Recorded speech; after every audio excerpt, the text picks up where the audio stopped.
Hi friends, welcome to our channel. ఈరోజు మనం 2023లో హిందీ లాంగ్వేజ్లో రిలీజ్ అయినటువంటి ఒక action crime drama web series స్టోరీని డిస్కస్ చేద్దాం. అదే Saas Bahu Aur flamingo. Now let's start our video.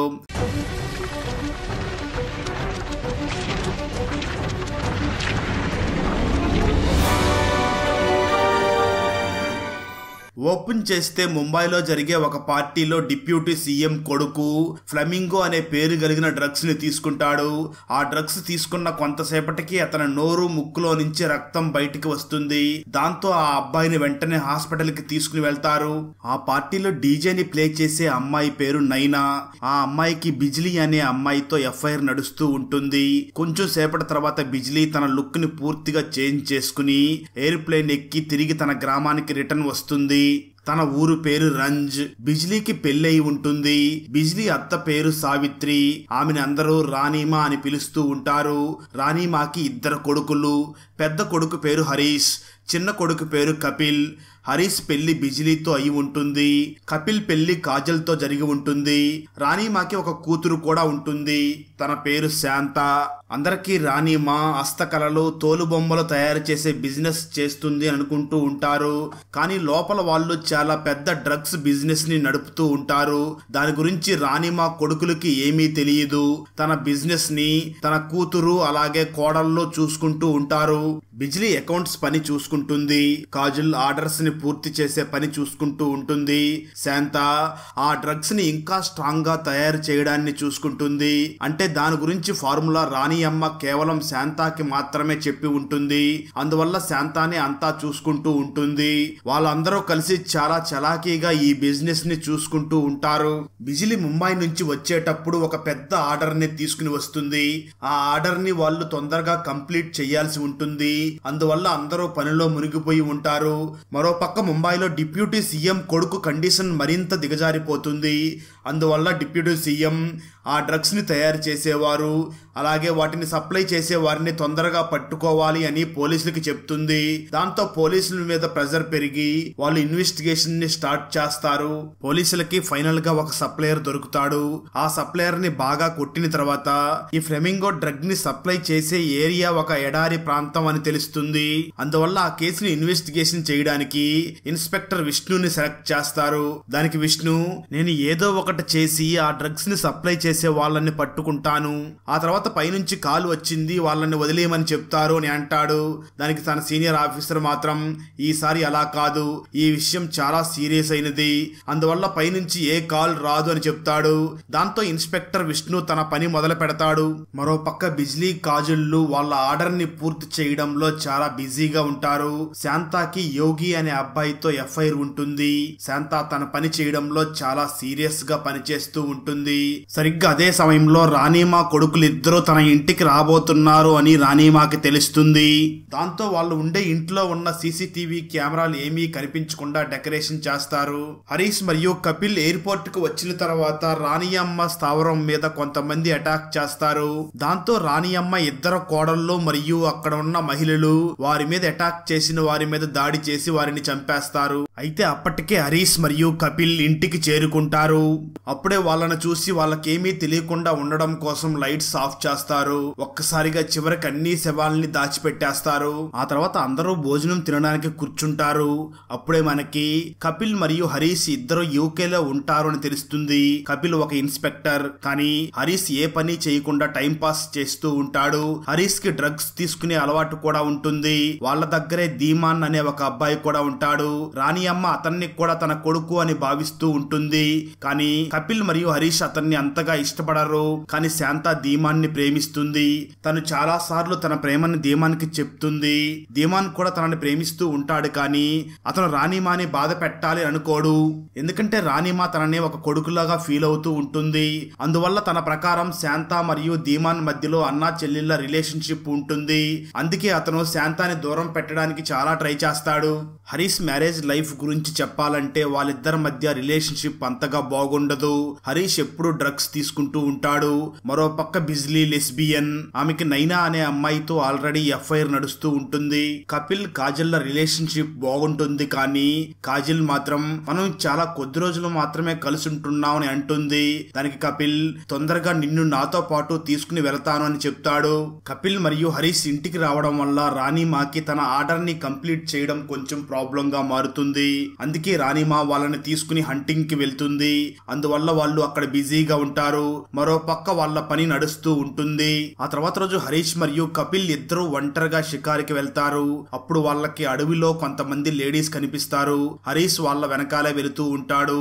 Sudden గా ఆ లేడీస్ కనిపించకుండా మాయమైపోతారు. అప్పుడు వాళ్ళని వెతుకుతూ ఉంటే వీళ్ళిద్దరికి ఒక టన్నెల్ కనపడుతుంది. వాళ్ళిద్దరూ ఆ టన్నెల్ లోపలికి వెళ్తారు. అక్కడ చాలా లైట్స్ మరియు CCTV cameras, finger print scanners ఉంటాయి. వాళ్ళు అక్కడికి వెళ్లి ఆ డోర్ ని ఓపెన్ చేయడానికి ట్రై చేస్తారు. ఆ డోర్ ఓపెన్ అవ్వదు. కాబట్టి ఇద్దరు కలిసి ఆ డోర్ ని పగలగొట్టి దాన్ని ఓపెన్ చేయడానికి ట్రై చేస్తారు. అప్పుడు సడన్ గా డోర్ ఓపెన్ అవుతుంది. లోపల రాణిమా ఉంటుంది. ఇదంతా చూసి వాళ్ళిద్దరు షాక్ అవుతారు. అక్కడ లోపల అంతా డ్రగ్స్ ని తయారు చేసి ఆకులు మొక్కలు పెంచుతూ ఉంటారు. వాటిని యూస్ చేసి డ్రగ్స్ ని తయారు చేస్తారు. ఇదంతా చూసిన వాళ్ళు వాళ్ళ అమ్మకి డ్రగ్స్ బిజినెస్ ఉందని చాలా షాక్ అవుతారు. అప్పుడు రాణిమా వాళ్ళిద్దరికి కూడా నిజం చెప్పాలి అని డిసైడ్ అయ్యి రాణిమా తన కొడుకులకి తన స్టోరీ చెప్పడం మొదలు పెడుతుంది. స్టోరీ గతానికి వెళ్తుంది. 24 సంవత్సరాల క్రితం సావిత్రి అలియాస్ రాణిమా తన భర్త బోలాతో కలిసి ఉంటుంది. వాళ్ళు బంజారా వాళ్ళు ఒక గ్రామంలో ఆగి ఉంటారు. అప్పుడు హరీష్ మరియు కపిల్ చాలా చిన్నవాళ్ళు. సావిత్రి ఆ టైంలో ప్రెగ్నెంట్ గా ఉంటుంది. సావిత్రి తన హస్బెండ్ తో పాటు వేరే చోట డ్రగ్స్ ని అమ్మడానికి వెళ్తూ ఉంటుంది. తన హస్బెండ్ చిన్న అమౌంట్ కి డ్రగ్స్ ని అమ్ముతూ ఉంటాడు. దానివల్ల కొంత మనీ వస్తే ఏదైనా సిటీకి వెళ్లి సెటిల్ అవ్వాలి అనుకుంటూ ఉంటాడు. ఆ తర్వాత రోజు వాళ్ళు డ్రగ్స్ ని డెలివరీ చేయడం కోసం వెళ్లాల్సి ఉంటుంది. వాళ్ళు ఒక ఫ్రెండ్ తో పాటు వాళ్ళతో పాటు సావిత్రి కూడా వెళ్ళాలి అనుకుంటుంది. ఎందుకంటే లేడీస్ ఎవరైనా ఉంటే పోలీసులు ఎక్కువగా ఎంక్వైరీ చెయ్యరు. పోలీసుల నుంచి తప్పించుకుని వాళ్ళ ముగ్గురు డ్రగ్స్ ని డెలివరీ చేయడం కోసం వెళ్తారు. ఇలా 2 రోజులు జర్నీ చేయాల్సి వస్తుంది అని సావిత్రి తన కొడుకులైనటువంటి కపిల్ మరియు హరీష్ ని తన హస్బెండ్ ఫ్రెండ్ వైఫ్ దగ్గర వదిలిపెట్టి వెళ్తుంది. అలా ఫైనల్ గా వాళ్ళు డ్రగ్స్ ని డెలివరీ తీసుకునే వాళ్ళ దగ్గరకి చేరుకుంటారు. అయితే ఎక్స్పెక్ట్ చేయని విధంగా వాళ్ళు సావిత్రి హస్బెండ్ బోలాని ఆన్ ద స్పాట్ లోనే చంపేస్తారు. బోలా చనిపోవడం చూసి సావిత్రి అక్కడే స్పృహ తప్పి పడిపోతుంది. ఆ తర్వాత వాళ్ళు సావిత్రిని రేప్ చేస్తారు. తన హస్బెండ్ ఫ్రెండ్ అక్కడే ఉన్నా ఏమీ చేయడు. వాళ్ళు వెళ్లిపోయిన తర్వాత అతను సావిత్రిని ఆ సిచ్యువేషన్ లో చూసి తన మీద జాలి చూపించడం మాని తను కూడా సావిత్రిని రేప్ చేస్తాడు. ఆ తర్వాత సావిత్రిని తీసుకుని తిరిగి ఇంటికి రాబోతూ ఉండగా అదును చూసి సావిత్రి అతన్ని చంపేస్తుంది. ఆ తర్వాత తిరిగి తన ఇంటికి వెళ్లిపోతుంది. ఆ సమయంలో సావిత్రి ప్రెగ్నెన్సీతో ఉండడంతో ఏ పని చేయలేకపోతూ ఉంటుంది. దాంతో తన పిల్లల్ని ఎలా చాకాలి అని ఆలోచిస్తూ ఉంటుంది. ఆ తర్వాత తన పిల్లల్ని చంపేయాలి అని డిసైడ్ అవుతుంది. వెంటనే వారిని చంపడం కోసం ట్రై చేస్తుంది. సరిగ్గా అదే సమయంలో అక్కడికి ధీమాన్ అక్కడికి వస్తాడు. దానివల్ల సావిత్రి తన పిల్లల్ని చంపడం ఆపేస్తుంది. ధీమాన్ వాళ్ళ అమ్మ హెల్త్ బాగోలేక ఆమె చనిపోయి ఉంటుంది. నిజానికి ధీమాన్ తనని రేప్ చేసిన తన హస్బెండ్ ఫ్రెండ్ అయినటువంటి గబ్బర్ అనే వ్యక్తి కొడుకు. ఆ అబ్బాయిని సావిత్రి తన కొడుకు అనుకుని తన వెంట పెట్టుకుంటుంది. ఆ తర్వాత సావిత్రి ఆ డ్రగ్స్ ని అమ్మి తన కుటుంబాన్ని పోషిస్తూ ఉంటుంది. మెల్లమెల్లగా సావిత్రితో పాటు అందరూ కలవడం స్టార్ట్ చేస్తారు. ఎందుకంటే వారందరూ కూడా పేదవారైన అనాథులు. సావిత్రి వాళ్ళకి పని అప్పగిస్తూ ఉంటుంది. ఈ విధంగా వాళ్ళ బిజినెస్ బాగా నడుస్తూ ఉంటుంది. వాళ్ళు బాగా సంపాదిస్తున్నారు అని తెలుసుకుని ఒక పొలిటీషియన్ అక్కడికి వస్తాడు. అతను సావిత్రిని కలిసి తనతో కలిసి బిజినెస్ చేయమని చెప్తాడు. కానీ సావిత్రి ఒప్పుకోదు. అందువల్ల అతను వెంటనే పోలీసుల్ని పంపిస్తాడు. పోలీసులు అక్కడికి వెళ్లి వాళ్ళ ఇల్లు మొత్తం కాల్చేస్తాడు. అంతా నాశనం అయిపోతుంది. అందువల్ల సావిత్రి తనకి ఇష్టం లేకపోయినా సరే ఆ పొలిటీషియన్ తో చెయ్యి కలపాల్సి వస్తుంది.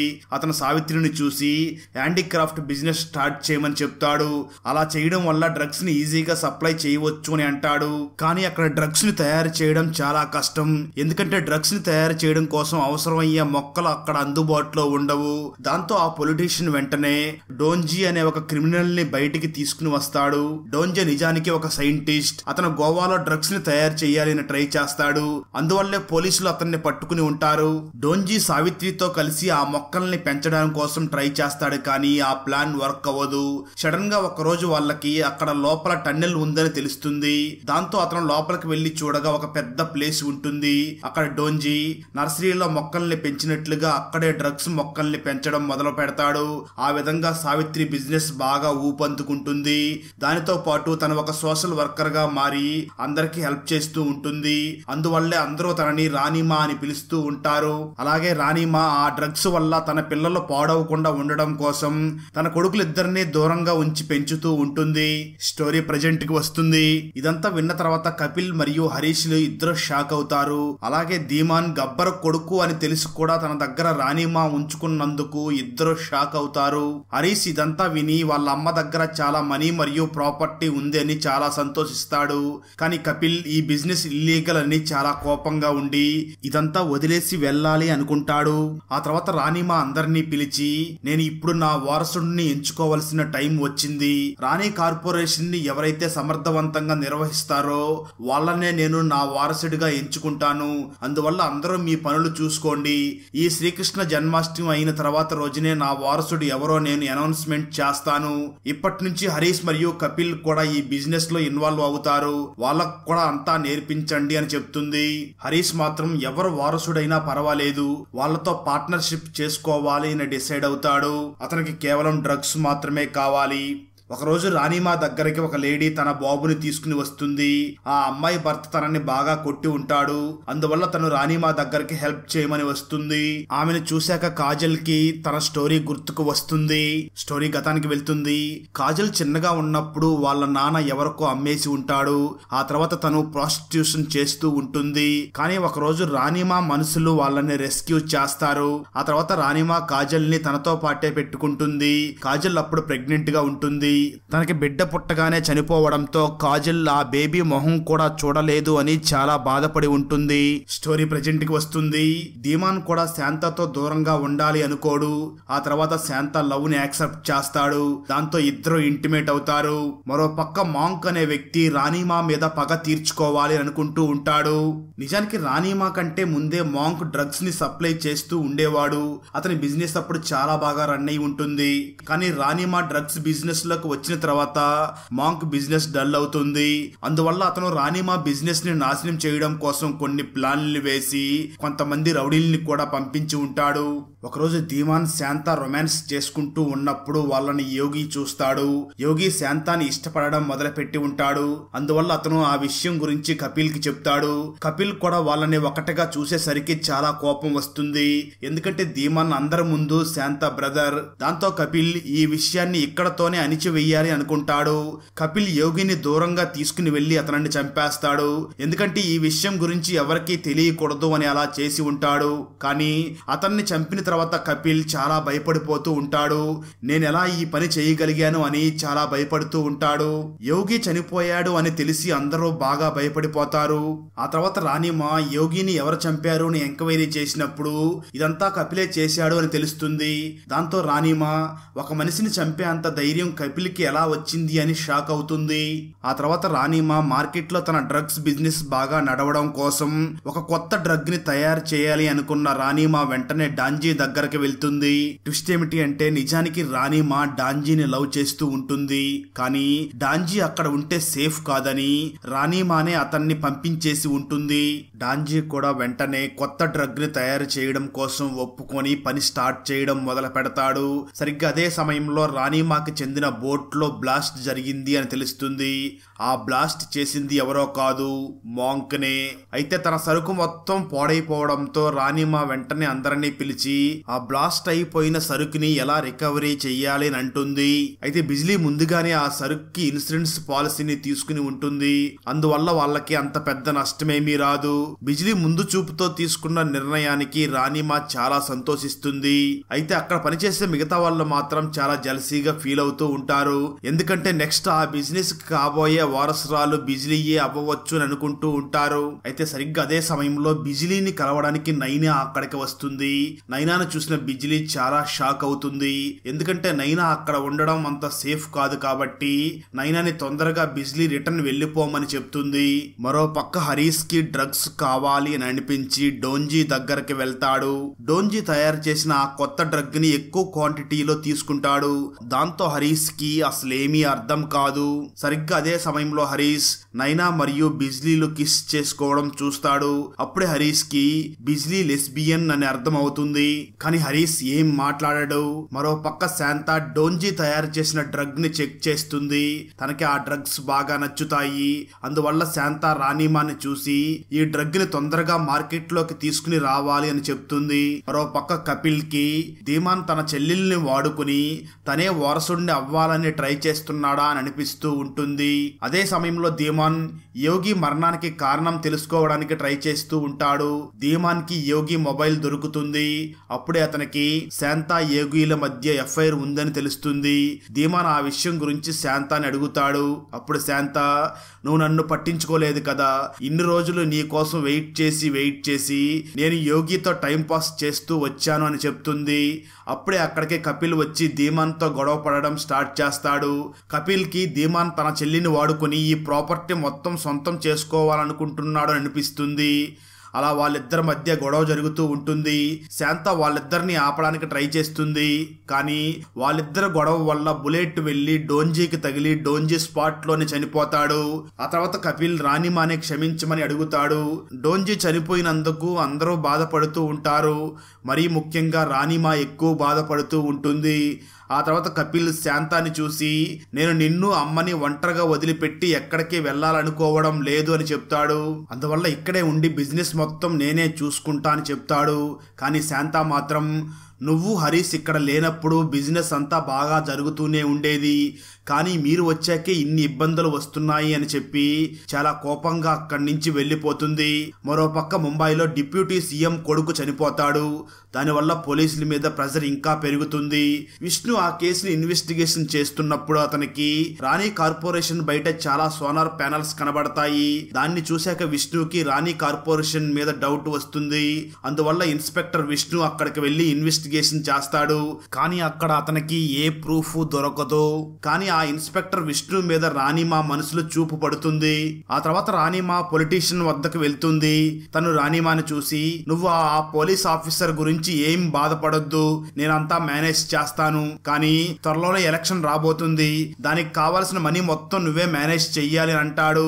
ఆ అమౌంట్ చాలా ఎక్కువగా ఉండడం వల్ల రాణిమా టెన్షన్ లో అక్కడి నుంచి వచ్చేస్తుంది. రాణిమా ఇంటికి వచ్చి తన మనుషుల్ని చూసి, మనకు చాలా మనీ అవసరం ఉంది, అందువల్ల వెంటనే ఆర్డర్స్ ని పెంచాలి అని అంటుంది. అయితే వాళ్ళకి ఒకే ఒక ప్రాబ్లం ఉంటుంది, అది ఎవరో కాదు, మాంక్. అందుకే రాణిమా మొదట మనం మాంక్ చాప్టర్ ని క్లోజ్ చెయ్యాలి అని అంటుంది. కానీ ఆ పొలిటీషియన్ రాణిమాకి కాల్ చేసి, మోంక్ ని నేను చూసుకుంటాను, ఎలక్షన్ అవ్వనంత వరకు నువ్వేమీ చెయ్యలేవు, మోంక్ ఎక్కడ ఉన్నాడో నాకు తెలుసు అని మోంక్ ఉన్న అడ్రస్ ని రాణిమాకి చెప్తాడు. ఆ తర్వాత రాణిమా తన టీముని తీసుకుని మోంక్ అడ్డా దగ్గరకు వెళ్లి దాడి చేస్తుంది. అక్కడ అందరినీ చంపేస్తుంది. కానీ మోంక్ ని చంపాలి అనుకుంటూ ఉండగా ఆ పొలిటీషియన్ పోలీసుల్ని తీసుకుని వస్తాడు. ఆ పోలీసులు మోంక్ ని పట్టుకుంటారు. అందువల్ల రాణిమా అతన్ని చంపలేకపోతుంది. తను చాలా కోపంగా ఉంటుంది, కానీ తన చేతుల్లో ఏమీ ఉండదు.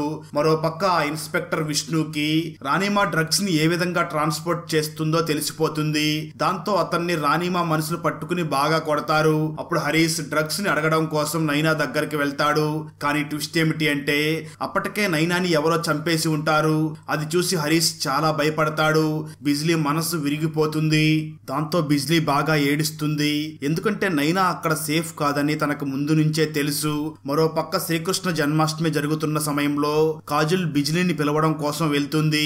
బిజ్లీ బాగా ఏడుస్తూ ఉంటుంది. కానీ కాజల్ ఆమెను ఓదార్చి కిందకి తీసుకుని వెళ్తుంది. హరీష్ బిజ్లీని చూసి, నువ్వు నైనాని ప్రేమిస్తున్న విషయం నాకు తెలుసు, ఆమెను కోల్పోయి నువ్వెంత బాధపడుతున్నావో కూడా నాకు తెలుసు, అందువల్ల నువ్వు కావాలి అనుకుంటే నాతో పాటు ఎక్కడికైనా రా, హస్బెండ్ లా కాకపోయినా ఫ్రెండ్స్ లాగా ఉండవచ్చు అని చెప్తాడు. ఆ తర్వాత కపిల్ మరియు ధీమాన్ల మధ్య శ్రీకృష్ణ జన్మాష్టమి రోజున ఎవరు ముందుగా ఉట్టిని కొట్టాలో అనే పోటీ జరుగుతూ ఉంటుంది. అప్పుడు కపిల్ ముందుగా ఆ ఉట్టిని కొడతాడు. హరీష్ మాత్రం కపిల్ ఎలా ఈ విధంగా చేస్తున్నాడో అని ఆశ్చర్యపోతూ ఉంటాడు. కానీ రాణిమా మాత్రం కపిల్కి ఈ టాలెంట్ ముందు నుంచే ఉంది, కానీ అతనికి ఆ శక్తి ఇప్పుడే తెలుస్తుంది అని చెప్తుంది. మరో పక్క శాంత రాణిమా డోంజీని బాగా ప్రేమించింది. నేను ఇక్కడే ఉంటే ధీమాన్తో కూడా నా రిలేషన్షిప్ అలాగే అవుతుందేమో అని భయపడుతూ శాంత అక్కడి నుంచి దూరంగా వెళ్ళాలి అనుకుంటుంది. ఆ తర్వాత రాణిమా అందరినీ పిలిచి, మన గురించి ఇన్స్పెక్టర్ విష్ణుకి అంతా తెలిసిపోయింది. మీలో ఎవరైతే ఆ ఇన్స్పెక్టర్ విష్ణుని చంపుతారో వాళ్ళకి రాణిమా కార్పొరేషన్ కి వారసులయ్యే అర్హత ఉంటుంది అని చెప్తుంది. ఆ తర్వాత ధీమాన్ వచ్చి విష్ణుని చంపడానికి ట్రై చేస్తాడు. రాణిమా ధీమాన్ని ఆపేస్తుంది. ఆ తర్వాత కాజల్ వచ్చి విష్ణుని చంపడానికి ట్రై చేస్తుంది, కానీ రాణిమా తనని కూడా ఆపేస్తుంది. కానీ ఇన్స్పెక్టర్ విష్ణు రాణిమాని చూసి, నాకు మాంక్ గురించి కూడా అన్ని రహస్యాలు తెలుసు అని చెప్తాడు. ఆ తర్వాత రాణిమా విష్ణుని వేరే రూమ్ లోకి తీసుకుని వెళ్తుంది. అందరూ బయట వెయిట్ చేస్తూ ఉంటారు. అప్పుడే వాళ్ళకి సడన్ గా లోపల నుంచి బుల్లెట్ కాల్చిన శబ్దం వినబడుతుంది. విష్ణు రాణిమా సెక్రటరీని కొట్టి రాణిమాని తీసుకుని పారిపోతాడు. అలా కొంచెం దూరం వెళ్ళిన తర్వాత వాళ్ళ కారుకి యాక్సిడెంట్ జరిగి వాటర్ లోకి వాళ్ళ కారు పడిపోతుంది. ఆ తర్వాత రోజు పోలీసులకి రాణిమా శవం దొరుకుతుంది. రాణిమా మరణం వల్ల అందరూ చాలా బాధపడుతూ ఉంటారు. అయితే రాణిమా చనిపోవడానికంటే ముందు ఒక వీడియోని రికార్డ్ చేసి ఉంటుంది.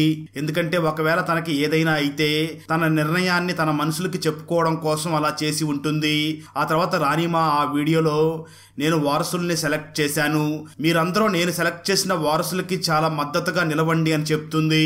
అప్పుడే అక్కడికి రాణిమా లాయర్ వచ్చి వారసులు ఎవరో అనౌన్స్ చేయబోతూ ఉండగా సడన్ గా అక్కడికి మాంక్ వచ్చి ఆ లాయర్ ని చంపేస్తాడు. ఆ తర్వాత వారసులు ఎవరో రాసి ఉన్న పేపర్స్ ని కూడా కాల్చేస్తాడు. అప్పుడే రివీల్ అయ్యే భయంకరమైన ట్విస్ట్ ఏమిటి అంటే కాజల్ కూడా మాంక్ తో కలిసిపోయింది అని తెలుస్తుంది. దాంతో అక్కడ ఉన్న వారందరూ కాజల్ ని చూసి, రాణిమా కాజల్ ని చాలా బాగా చూసుకుంది కదా, మరి తనెందుకు రాణిమాని చంపేసింది అని షాక్ అవుతారు. దాంతో కాజల్ అక్కడ ఉన్న అందరినీ చూసి, రాణిమా చూడ్డానికి ఎంత మంచిగా కనిపిస్తుందో నిజానికి తను అంత మంచిది కాదు. నన్ను ప్రాస్టిట్యూషన్ నుంచి అయితే బయటికి తీసుకుని వచ్చింది, కానీ డ్రగ్స్ బిజినెస్ లోకి తోసింది. నా డెలివరీ అయినప్పుడు నా బిడ్డ చెయ్యి కదలడం నేను చూశాను. నా బిడ్డ బ్రతికే ఉన్నాడు. రాణిమా నాకు అబద్ధం చెప్పి నా బిడ్డను వేరే వాళ్ళకి ఇచ్చింది. కొన్ని సంవత్సరాల తర్వాత ఆ విషయం నాకు తెలిసింది. అతను బ్రతికే ఉన్నాడు, అతను మాంక్ దగ్గరే ఉన్నాడు, అందుకే ఇదంతా చేస్తున్నాను అని కాజల్ అందరికీ చెప్తుంది. అదే సమయంలో రాణిమా సెక్రటరీ కాజల్ నే చూస్తూ ఉంటాడు. కాజల్ అతన్ని చూసి, నువ్వెందుకు నన్ను అలా చూస్తున్నావు అని అడుగుతుంది.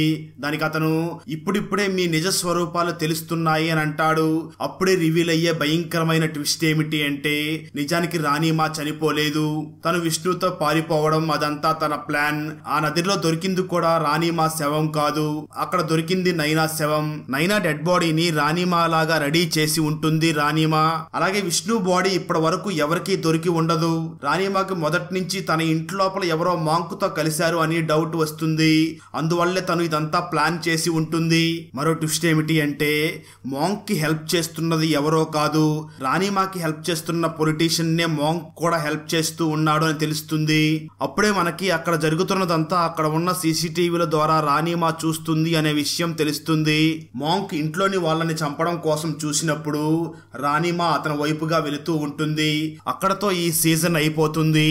ఫ్రెండ్స్, వీడియో నచ్చినట్లయితే లైక్ చేసి ఒక చిన్న కామెంట్ చేస్తే మాకు నెక్స్ట్ వీడియో చేయడానికి ఎంకరేజింగ్ గా ఉంటుంది.